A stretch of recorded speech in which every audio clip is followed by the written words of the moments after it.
Early in the book of Revelation, the Apostle John tells us of 7 letters that Jesus wrote to churches in what is now known as Turkey. The 4th church Jesus wrote to was in the town of Thyatira. This city was located about 45 miles due east of Pergamum. The letter to them is the longest, yet it is written to the church in the smallest city. Unlike the other cities Jesus wrote to, Thyatira was not very significant politically or religiously. The city did boast a special temple to Apollo, the sun god, which explains why the Lord introduced himself as the Son of God, the only time in Revelation this title is used. The importance of Thyatira was that it was the gateway to Pergamum, the capital city of Asia. If Thyatira fell, the way to Pergamum lay wide open for any invader. In history, its function was to fight and delay enemy armies until Pergamum was ready to resist. But the one outstanding characteristic which distinguished Thyatira from other towns was that it possessed more trade guilds than any other town of its size in Asia. These guilds were made up of potters, tanners, dyers, and bronze workers. Because of the roads which passed through it, the trade of half the world was brought to its doors. In particular, Thyatira was a great center of the wool trade and of those who sold dyes for garments.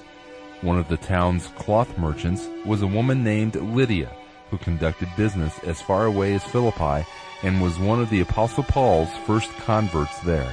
It was extremely hard for a merchant to pursue his or her trade without belonging to one of these guilds. Yet, to belong to these guilds put a Christian in a compromising position because of the pressure to participate in their pagan, idolatrous feasts.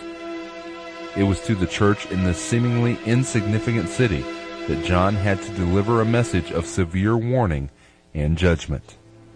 To the angel of the church in Thyatira write, "These are the words of the Son of God, whose eyes are like blazing fire, and whose feet are like burnished bronze.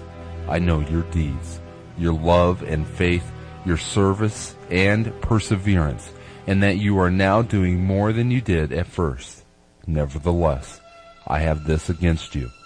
You tolerate that woman Jezebel, who calls herself a prophetess. By her teaching she misleads my servants into sexual immorality and the eating of food sacrificed to idols. I have given her time to repent of her immorality, but she is unwilling. So I will cast her on a bed of suffering, and I will make those who commit adultery with her suffer intensely, unless they repent of her ways. I will strike her children dead. Then all the churches will know that I am he who searches hearts and minds, and I will repay each of you according to your deeds.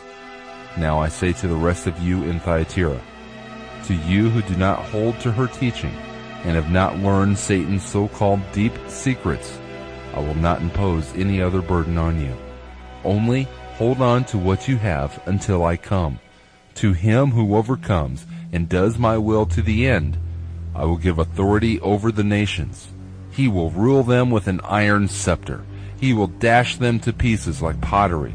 Just as I have received authority from my Father, I will also give him the morning star.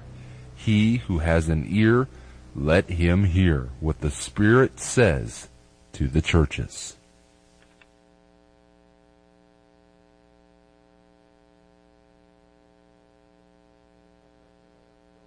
This time I'd like to invite our children to make their way to Children's Church.